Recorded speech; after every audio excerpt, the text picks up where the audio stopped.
28 फरवरी 2026 सुबह के 6 बजे इजराइल के कुछ फाइटर जेट्स उड़ान भरते हैं और इन फाइटर जेट्स में हाईली एक्यूरेट और लॉन्ग रेंज मिसाइल्स थी जो कि ठीक 9:40 पर एक कंपाउंड को जाके स्ट्राइक करती है।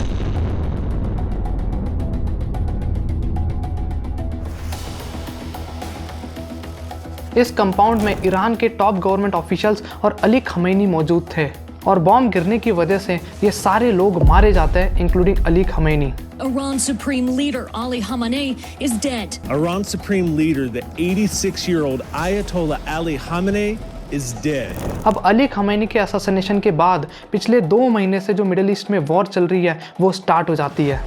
The Bab al-Mandeb Strait could become the next focal point in West Asia war and a fresh trigger for global fuel concerns. लेकिन आखिर क्वेश्चन ये आता है कि अली खमैनी है कौन और ईरान में जो सुप्रीम लीडर का कॉन्सेप्ट है ये आया कहाँ से, और अगर ईरान में इंडिया जैसी ही डेमोक्रेसी एग्जिस्ट करती है तो सुप्रीम लीडर के पास सबसे ज़्यादा पावर क्यों होती है। इन सारे क्वेश्चंस के आंसर आपको इस वीडियो के एंड तक मिल जाएंगे। और जो अली खमैनी और ईरान की स्टोरी है ये इतनी ज़्यादा अप्स एंड डाउन से भरी हुई है कि आपको किसी थ्रिलर मूवी से कम नहीं लगेगी। तो वीडियो को बिना स्किप किए एंड तक देखते रहना। तो let's get started. Syed Ali Khamenei का जन्म 1939 में ईरान के मशहद सिटी में हुआ था। अब ये जो मशहद सिटी ये पहले एक छोटा सा विलेज था लेकिन आगे चलकर ये ईरान की सेकंड लार्जेस्ट सिटी बन जाती है। अली खमैनी की फैमिली बहुत ही ज़्यादा रिलीजियस थी। उनके ग्रैंडफादर और अंकल दोनों ही क्लेरिक थे। अली खमैनी का बचपन बहुत ज़्यादा गरीबी में गुजरता है और यहाँ तक कि कुछ दिन ऐसे भी थे जब उनको रात को डिनर नहीं मिलता था और उनके फादर का ये मानना था कि लाइफ एकदम सिंपल होनी चाहिए, उसमें ना ही कोई लग्जरीज होनी चाहिए और ना ही कोई फैशनेबल चीज़ें होनी चाहिए। अब अली खमैनी की फैमिली बहुत ही ज़्यादा रिलीजियस थी इसलिए उन्हें बचपन से रिलीजियस स्कूल में पढ़ाया जाता है और 4 साल की उम्र में उनको मकताब जो कि एक इस्लामिक प्राइमरी स्कूल है उसमें डाल दिया जाता है और कुछ साल बाद उन्हें वहाँ से निकालकर और भी अच्छी इस्लामिक स्कूल में डाला जाता है जिसका नाम था दर अल तालीम दियान जो कि मशहद में थी। अब जिस टाइम पर अली खमैनी बड़े हो रहे थे उस टाइम पर ईरान में मोनार्की सिस्टम चल रहा था, यानी कि एक राजा पूरे देश को चला रहा था और रेजा शाह पहलवी उस टाइम ईरान के राजा थे। लेकिन ईरान के जो लोग थे वो इस मोनार्की सिस्टम से खुश नहीं थे क्योंकि शाह लीडर की हुकूमत की वजह से ईरान में वेस्टर्न कल्चर बहुत ज़्यादा नॉर्मलाइज हो चुका था। शाह ने वुमेन्स को वोटिंग राइट्स दे दी थी और उसने मल्टी पार्टी डेमोक्रेसी को भी पूरी तरीके से ख़त्म कर दिया था और एक सीक्रेट पुलिस फोर्स बनाई थी जिसका नाम सवक था और जो भी शाह के खिलाफ जाता था उसे वो अरेस्ट करके टॉर्चर करता था या फिर ख़त्म कर देता था। और तो और इस रेजा शाह पहलवी की वजह से ईरान के ऊपर वेस्टर्न कंट्रीज़ का इन्फ्लुएंस भी बहुत ज़्यादा बढ़ जाता है। यूएस और यूके ने तो ईरान के ऑयल पर पूरा कंट्रोल ले लिया था और जो ईरान के लोग थे वो शाह को डिसलाइक करते थे और बाद में आगे चलकर ईरान में एक बहुत बड़ा रिवॉल्यूशन होता है और ये शाह लीडरशिप है वो पूरी तरीके से खत्म हो जाती है। ये आगे अभी थोड़ी देर बाद आएगा। स्कूलिंग कंप्लीट होने के बाद अली खमैनी कोई नॉर्मल जॉब नहीं करना चाहते थे बल्कि वो एक मुस्लिम क्लरिक बनना चाहते थे और इसमें उनकी फैमिली भी उन्हें बहुत ज़्यादा सपोर्ट करती है। और फिर अली खमैनी सुलेमान खान मदरसा स्कूल में चले जाते हैं। अब ईयर 1952 में क्या होता है कि मदरसा में एक रिवॉल्यूशनरी क्लरिक सैयद मुज्तबा नवाब सफ़ी आते हैं और एक बहुत ही पावरफुल स्पीच देते हैं। वो शाह की लीडरशिप को बहुत ही स्ट्रांगली क्रिटिसाइज करते हैं और कहते हैं कि ईरान पर सिर्फ इस्लामिक गवर्नमेंट का ही रूल होना चाहिए और इस वेस्टर्न कल्चर की वजह से हमारा इस्लामिक रिलीजन खतरे में पड़ चुका है। इस स्पीच की वजह से अली खमैनी की पूरी लाइफ चेंज हो जाती है और उनके सर पर रिवॉल्यूशनरी बनने का जुनून सवार हो जाता है। इसलिए स्टडीज़ कंप्लीट होने के बाद अली खमैनी इराक चले जाते हैं जहाँ पर वो कई सारे टॉप स्कॉलर्स और अयतुल्लाह से मिलते हैं और उनसे लर्निंग लेते हैं। हालांकि अली खमैनी सिर्फ 1 साल तक ही इराक में रह पाते हैं, बाद में उनके फादर उन्हें वापस ईरान बुला लेते हैं और ईरान में जो कौम है वहाँ पर उनको क्लरिकल स्टडीज़ के लिए भेज देते हैं। ईयर 1958 से लेकर ईयर 1964 तक अली खमैनी कई सारे अयतुल्लाह, टीचर्स और क्लरिक्स के अंडर स्टडी करते हैं और कौम में अली खमैनी पहली बार खोमेनी से मिलते हैं। अब दोनों के नाम सिमिलर है लेकिन स्पेलिंग अलग अलग है और खोमेनी जो है हमारे आगे की स्टोरी का बहुत ही इंपॉर्टेंट कैरेक्टर है और आगे चलकर ईरान के जो पहले सुप्रीम लीडर बनते हैं वो भी खोमेनी ही बनते हैं। ये आगे आएगा, अभी मैं आपको बताऊंगा। ईयर 1962 में अली खमैनी ऑफिशियली खोमेनीज रिवॉल्यूशनरी मूवमेंट को ज्वाइन कर लेते हैं।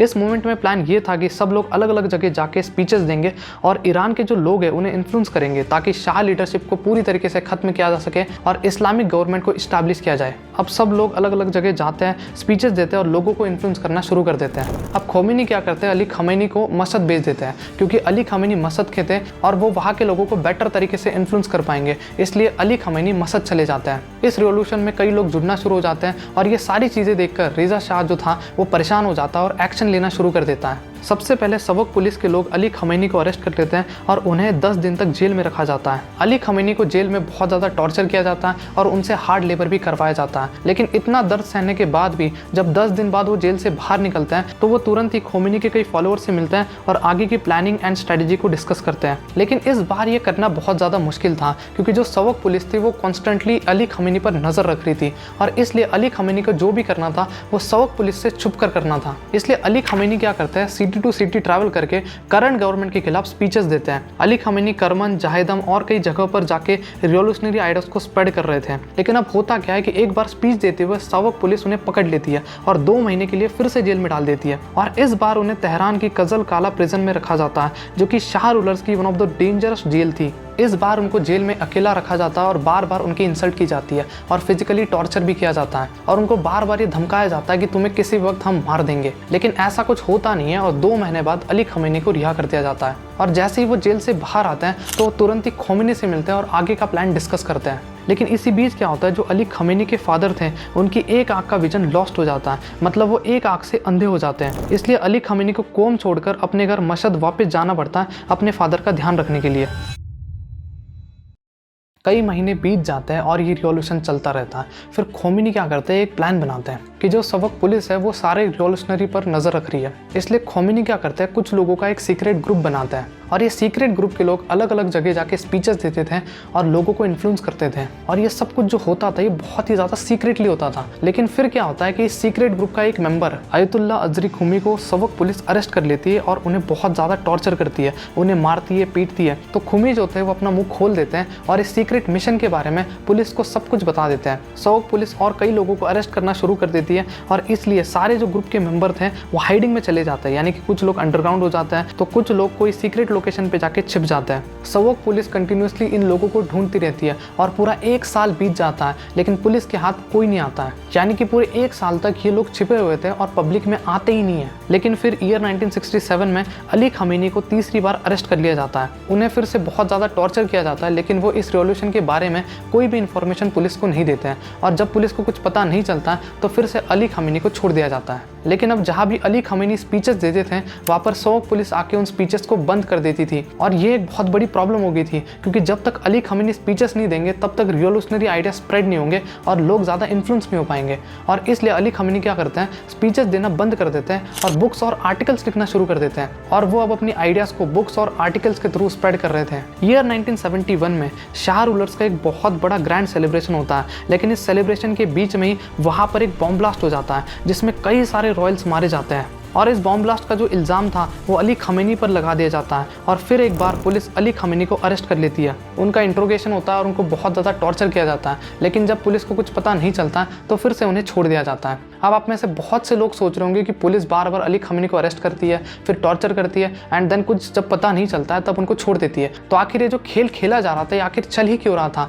पुलिस सीधे अली खमैनी का एनकाउंटर करके उन्हें ख़त्म क्यों नहीं कर देती? तो देखिए, अगर अली खमैनी या फिर किसी भी रिवॉल्यूशनरी को पुलिस अगर मार देती तो पूरे ईरान में दंगे और प्रोटेस्ट होना शुरू हो जाते हैं, मारपीट होती है और हर जगह दंगे फैल जाते हैं जिसकी वजह से शाह लीडरशिप के साथ साथ पूरा ईरान खत्म हो जाता और आज ईरान का कोई नामो निशान ही नहीं बचता। और अली खमैनी जो थे वो इस टाइम तक एक बहुत बड़ी पब्लिक फिगर बन चुके थे और कुछ लोगों के लिए तो वो हीरो टाइप थे, तो उनको मारना इतना आसान नहीं था। देखिए, अगले कुछ महीनों तक ये रिवॉल्यूशन चलता है और इस टाइम तक जो अली खमैनी थे वो बहुत ज़्यादा पॉपुलर हो चुके थे लेकिन वो इस रिवॉल्यूशन के मेन लीडर नहीं थे। इस रिवॉल्यूशन के मेन लीडर रुहुल्लाह खोमेनी थे जिनको ईयर 1964 में ही अरेस्ट कर लिया गया था और 14 साल के लिए उनको ईरान में आने की परमिशन नहीं थी। इसलिए ईरान के बाहर रहकर खोमेनी जो थे वो पूरी प्लानिंग एंड स्ट्रेटेजी डिस्कस करते थे एंड फिर वो ईरान में जाके इंप्लीमेंट होती थी। ईयर 1975 आता है और अली खमैनी को फिर से अरेस्ट कर लिया जाता है लेकिन इस बार जब उनको अरेस्ट किया जाता है तो 1 साल तक छोड़ा नहीं जाता है और उनकी लाइफ का सबसे खतरनाक एंड डेंजरस टॉर्चर इस बार किया जाता है। इस बार उनको इतना टॉर्चर किया जाता है कि जब तक वो बेहोश नहीं हो जाते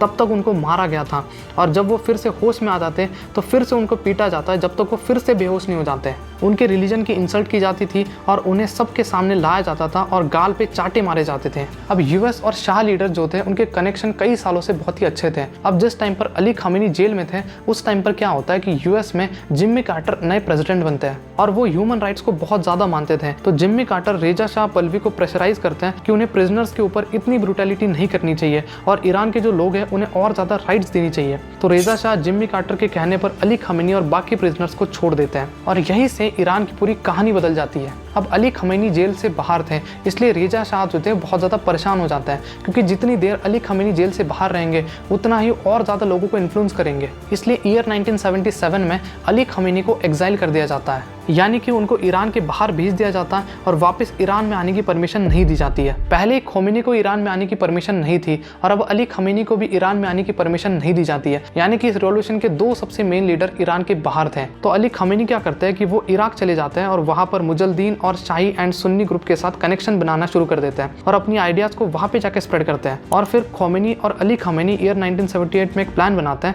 और ईरान में जगह जगह पर प्रोटेस्ट शुरू हो जाते हैं, स्पेशली तेहरान में। पुलिस पहले से ही इन्वॉल्व थी, लेकिन पुलिस भी इन प्रोटेस्ट को नहीं रोक पाती है। फिर आर्मी तक को इंटरफेयर करना पड़ता है, लेकिन आर्मी भी इन प्रोटेस्ट को रोकने में नाकाम होती है। और इसी बीच अली खामेनी जो थे वो बिना किसी परमिशन के ईरान में घुस जाते हैं और इन प्रोटेस्ट को ज्वाइन कर लेते हैं। अब ये जो प्रोटेस्ट थे वो इतने ज़्यादा स्ट्रॉन्ग थे कि जो शाह रूलर्स थे वो वीक हो जाते हैं और 16 जनवरी 1979 को रेजा शाह पहलवी अपनी फैमिली के साथ ईरान छोड़कर भाग जाते हैं। पहले तो इजिप्ट जाते हैं, then Morocco, then Bahamas, then Mexico and finally United States में जाके छुप जाते हैं। और इस तरह से ईरान में जो मोनार्की सिस्टम था वो पूरी तरीके से खत्म हो चुका था। अब रेजा शाह जो था वो यूएस में छिप कर बैठा था और वापस नहीं आ रहा था, इसलिए ईरान के जो लोग थे वो बहुत ज़्यादा गुस्सा हो जाता है। तो ईरान के लोग जो तेहरान में यूएस एम्बेसी की बिल्डिंग थी उसे कंट्रोल कर लेते हैं और बिल्डिंग के अंदर जो यूएस के 63 एम्प्लॉयज़ थे उन्हें पकड़ लेती है। यूएस एम्बेसी का मतलब है कि जब कोई देश दूसरे देश में जाकर अपनी बिल्डिंग सेटअप करता है, वहाँ का जो ट्रेड है या फिर ट्रैवल इश्यूज़ है उसे रिजॉल्व करने के लिए, या फिर जो अमेरिकन ईरान में रह रहे हैं उन्हें कोई दिक्कत ना हो, इसलिए ये जो बिल्डिंग है सेटअप की जाती है।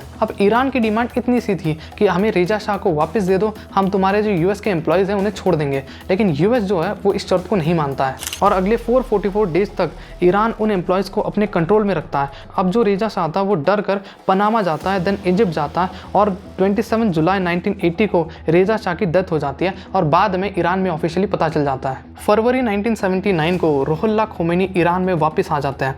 अब जैसे ही वो ईरान में आते हैं तो वो ईरान का पूरा कंट्रोल अपने पास ले लेते हैं। खोमेनी इस रेवोल्यूशन के मेन लीडर थे, इसलिए लोग भी उन्हें बहुत ज़्यादा सपोर्ट करते हैं। खोमेनी ईरान में डेमोक्रेसी इस्टेब्लिश करते हैं, लेकिन यहाँ पर जो नई चीज़ की जाती है कि सुप्रीम लीडर के कॉन्सेप्ट को इंट्रोड्यूस किया जाता है। देखो अब ईरान में प्रेसिडेंट, प्राइम मिनिस्टर और असेंबली तो थी ही, लेकिन सबसे ज़्यादा जो पावर दी जाती है वो सुप्रीम लीडर को दी जाती है, यानी कि कोई भी बड़ा डिसीजन सुप्रीम लीडर की परमिशन के बिना नहीं लिया जाएगा। नवंबर 1979 को खोमेनी ईरान के सुप्रीम लीडर बन जाते हैं और जैसे ही वो सुप्रीम लीडर बनते हैं तो वो ईरान में कई सारे चेंजेस कर देते हैं। सबसे पहले तो वेस्टर्न कल्चर को पूरी तरीके से खत्म कर देते हैं और एजुकेशन को इस्लामिक रिलीजन में कन्वर्ट कर देते हैं। जो मेंस थे उनको शॉर्ट्स पहनना अलाउड नहीं था, वुमेन्स को हमेशा लूज क्लोथ्स ही पहनने थे और उनके हेयर और एंकल्स हमेशा कवर होनी चाहिए, एक्सपोज नहीं होनी चाहिए।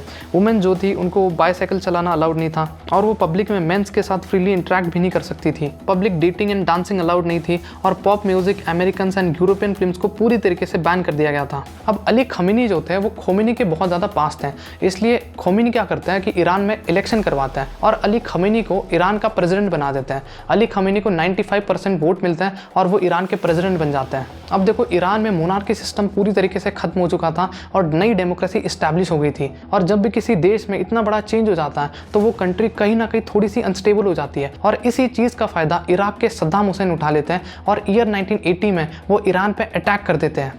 In September 1980, Iraq invades Iran.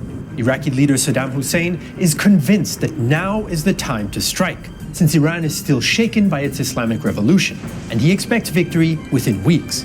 Saddam Hussain जो थे वो बेसिकली ईरान पर कंट्रोल करना चाहते थे ताकि ईरान का जो ऑयल है वो इराक के पास आ जाए और उनकी इकोनॉमी जो है बहुत ज़्यादा बूस्ट हो जाए और इराक को इसका बहुत ज़्यादा फ़ायदा हो। लेकिन ईरान भी इस वॉर में पीछे नहीं हटता है और पूरी जी जान से इस वॉर को लड़ता है। ये वॉर अगले 8 साल तक चलती है और कोई भी सीज फायर करने के लिए रेडी नहीं था। इस वॉर की वजह से दोनों देशों की इकोनॉमी बुरी तरीके से गिर जाती है और हज़ारों लोग इस वॉर में मारे जाते हैं। लेकिन फाइनली 1988 में खोमेनी जो थे वो सीज फायर करने के लिए तैयार हो जाते हैं और ये वॉर रुक जाती है। लेकिन ये जो वॉर वॉर रुकी थी एक्चुअली में अली खमेनी और रफसंजनी की वजह से रुकी थी। अली खमेनी जो थे स्टार्टिंग से ही बहुत ज़्यादा प्रैक्टिकल थे। ईरान का इस वॉर की वजह से बहुत ज़्यादा नुकसान हो रहा था, इसलिए अली खमेनी शुरुआत से ही इस वॉर को रोकना चाहते थे। लेकिन अली खमेनी जो थे वो ईरान के प्रेसिडेंट थे और ईरान के प्रेसिडेंट के पास इतनी पावर नहीं होती है कि वो किसी वॉर को रोक दे। ये पावर सिर्फ सुप्रीम लीडर या फिर काउंसिल मेंबर के पास ही होती है। तो फिर क्या होता है कि ईयर 1988 में अली खमेनी और रफसंजनी दोनों ही खोमेनी के पास जाते हैं और उन्हें समझाते हैं कि इस वॉर की वजह से ईरान का बहुत ज़्यादा नुकसान हो रहा है, और फिर खोमेनी मान जाते हैं और ये वॉर रुक जाती है। अब वॉर रुकने के एक साल बाद क्या होता है कि जो सुप्रीम लीडर खोमेनी थे वो इंटरनल ब्लीडिंग और कैंसर से सफ़र कर रहे थे और 3 जून 1989 को उनकी डेथ हो जाती है। अब पहले से ईरान वॉर की वजह से बहुत ज़्यादा सफ़र कर रहा था और सुप्रीम लीडर के डेथ के बाद ईरान और ज़्यादा परेशानी में पड़ जाता है। और सबसे बड़ा क्वेश्चन ये था कि अगला सुप्रीम लीडर कौन बनेगा। कुछ लोगों का ये मानना था कि खोमेनी से बेटर ईरान को कोई चला ही नहीं सकता, तो इस सुप्रीम लीडर के कॉन्सेप्ट को ही खत्म कर देना चाहिए। बट ऐसा कुछ होता नहीं है और अली खमेनी जो थे वो ईरान के कॉन्स्टिट्यूशन के अकॉर्डिंग सुप्रीम लीडर नहीं बन सकते थे। सुप्रीम लीडर बनने के लिए ग्रैंड अयतुल्ला होना जरूरी था और मर्जा ई तकलीद जो कि एक टॉप रिलीजियस अथॉरिटी होती है वो होना भी जरूरी था। लेकिन अली खमेनी जो थे वो सिर्फ अयतुल्ला थे, ग्रैंड अयतुल्ला नहीं थे, और वो हुज्जत अल इस्लाम जो कि एक लोअर रैंक क्लरिक होता है वो थे। और ईरान के कॉन्स्टिट्यूशन के अकॉर्डिंग वो सुप्रीम लीडर नहीं बन सकते थे। लेकिन आगे चलकर कुछ ऐसी चीज़ें होती है कि अली खमेनी को सुप्रीम लीडर बनाने के लिए ईरान का कॉन्स्टिट्यूशन तक चेंज कर दिया जाता है। तो अब हुआ क्या था कि ईरान के जो काउंसिल मेंबर थे उनका ये मानना था कि अली खमेनी पॉलिटिकली वीक है और वो बड़े बड़े डिसीजन नहीं ले सकते, और अगर अली खमेनी ईरान के सुप्रीम लीडर बन जाते हैं तो वो काउंसिल मेंबर के पपेट बनकर रह जाएंगे। यानी कि काउंसिल मेंबर जो डिसीजन लेंगे वही अली खमेनी करेंगे, यानी कि अल्टीमेट पावर जो होगी वो काउंसिल मेंबर के पास होगी। और काउंसिल मेंबर अली खमेनी को ईरान का सुप्रीम लीडर बनाने के लिए कॉन्स्टिट्यूशन में 40 से भी ज़्यादा चेंजेस करते हैं। पहले ग्रैंड अयतुल्ला होना ज़रूरी था, लेकिन अब उसे हटाकर अयतुल्ला होना सिर्फ नेसेसरी कर दिया जाता है, और जो टॉप स्कॉलर की पोस्ट पहले नेसेसरी थी उसे भी हटा दिया जाता है। और ऐसे कई सारे चेंजेस किए जाते हैं अली खमेनी को सुप्रीम लीडर बनाने के लिए। और फाइनली 6 अगस्त 1989 को अली खमेनी ईरान के सेकंड सुप्रीम लीडर बन जाते हैं। अब काउंसिल मेंबर का जो प्लान था कि अली खमेनी उनके पपेट बनकर रह जाएंगे, वैसा कुछ होता नहीं है, बल्कि अली खमेनी एक स्ट्रॉन्ग लीडर बनकर ईरान के सारे डिसीजन लेते हैं और काउंसिल मेंबर का जो प्लान था वो बुरी तरीके से फेल हो जाता है। आई होप सो आपको ये वीडियो पसंद आया होगा। इस वीडियो को ज़्यादा से ज़्यादा शेयर करना। तो मिलता हूँ मैं आपको एक नए वीडियो के साथ, तब तक के लिए stay safe and stay healthy, और आपके समय के लिए शुक्रिया।